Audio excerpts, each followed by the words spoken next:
Now we get to the unboxing of the Super Heavy. I'm not really a tank guy, I gotta be honest with you. I don't have a lot of tanks in my collection. But when I was assembling this thing and watching various videos on YouTube and things, I thought, I'm just gonna have to... Oh my goodness. This thing is just obscene. Obscene quantity of plastic. Beautifully done. The smell on it's just absolutely wonderful. So yeah, I'm just going to have to bite the bullet. I'm assuming what I'll do is take... Oh, perfect. So yeah, what I'll do is just get these, cut them up, make it a rounded. Yeah, what are we going to do with this thing? Well, we're going to have to take it off of this thing. Actually unbox it. Let me put this down. The turret in and of itself.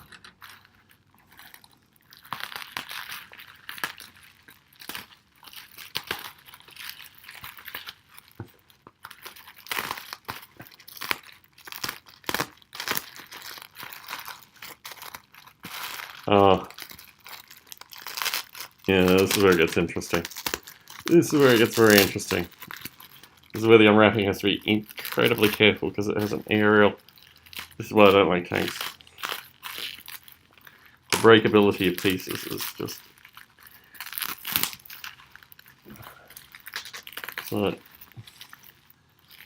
the aim is not to actually break anything myself through this process.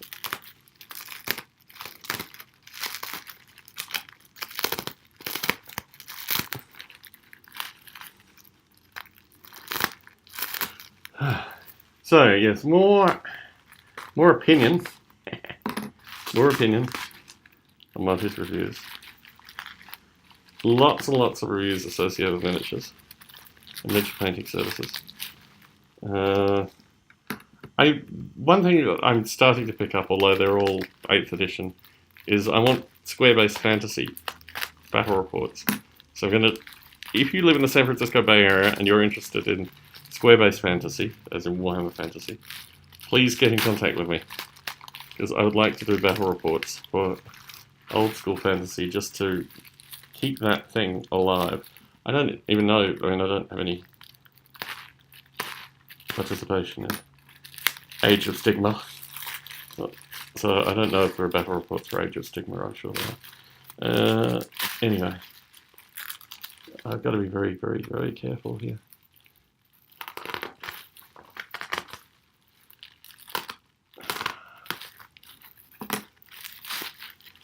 Can I unbox this thing without...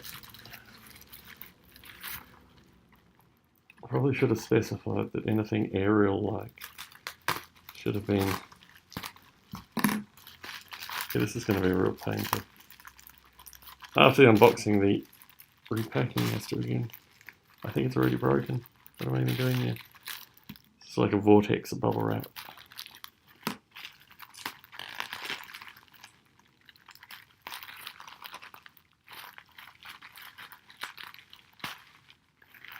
See this?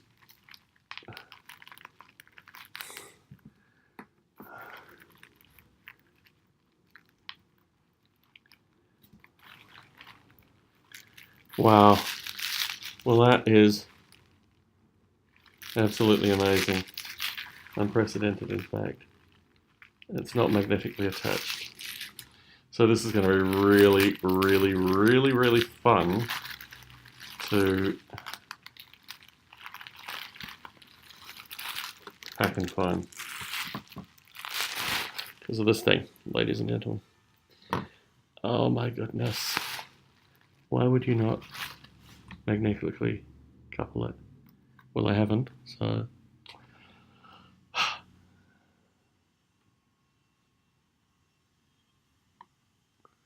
Well, thankfully, this is a subset of this.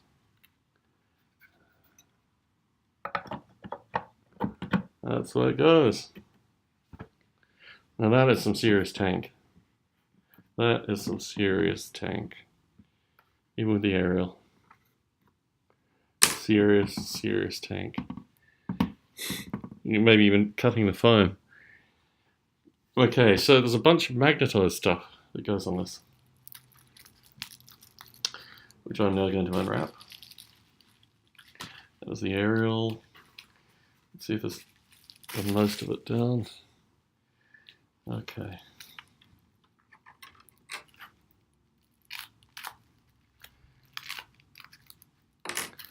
And yes, that's going to be Monty's reviews.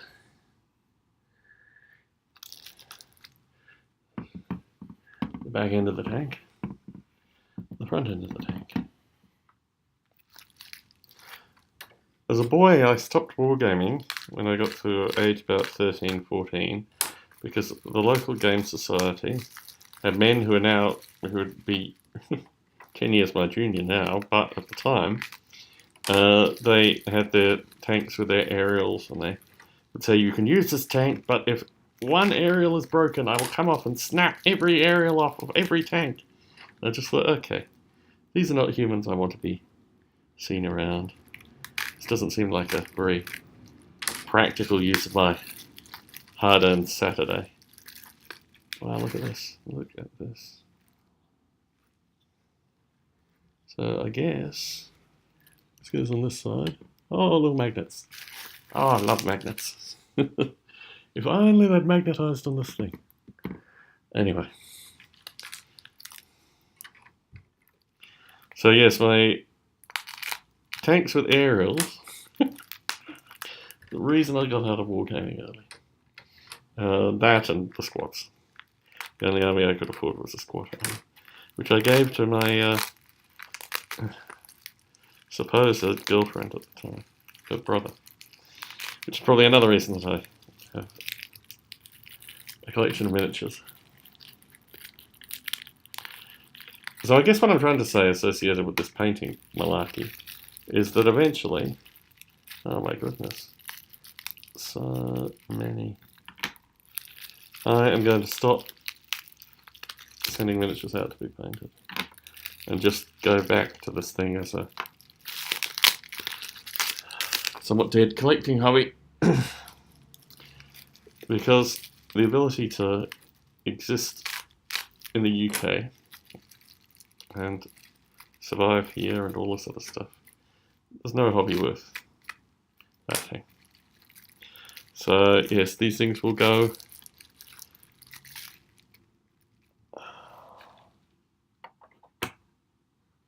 Ooh, very tasty. Let's actually take this thing off. Again, look, this is why. So the sponsors, let's try and get these things working. Someone has spent a long amount of time making sure that these things work. Look at this. I've got flamers on this side, flamers on this side. Oh, beautiful. I always liked the I always had a knowledge that the magnetization. So look at this. This is beautiful. Beautiful work. This is all magnetized. Rotating, moving up and down, moving backwards and forwards. You can swap them out. That's American ingenuity, ladies and gentlemen. Always admired the use of magnets. Never actually seen it up and personal. Sadly, if the aerial on this thing doesn't survive, well, I guess you just get a piece of wire or something. Make it work through any means necessary. So it's got to be, well, actually it doesn't. It's got to be half that height.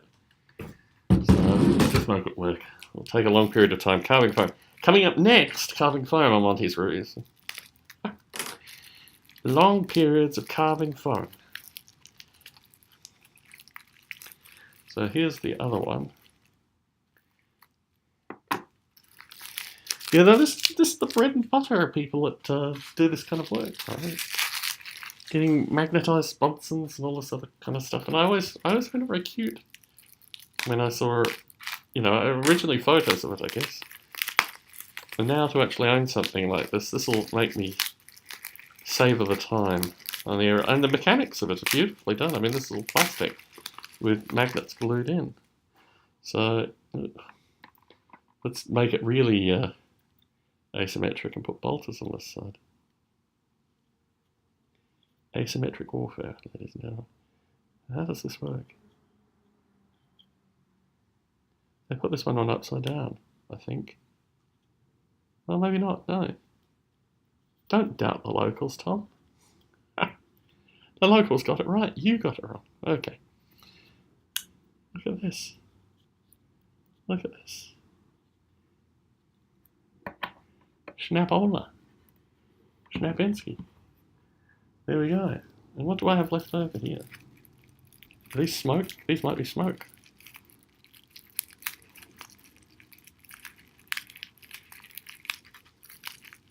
Yeah, these are smoke grenade launchers. Booyah. Yes, what a pity that they... where do these go? No. Find the magnet. Nope. Where do they go?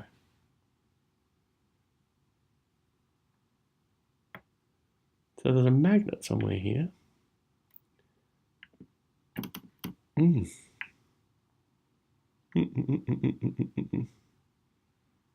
I just don't know where they go. I would have thought here, but there's no magnet behind them. I wonder, see if I can do this very carefully. There's no indication of any magnets here. Well, they will be a mystery.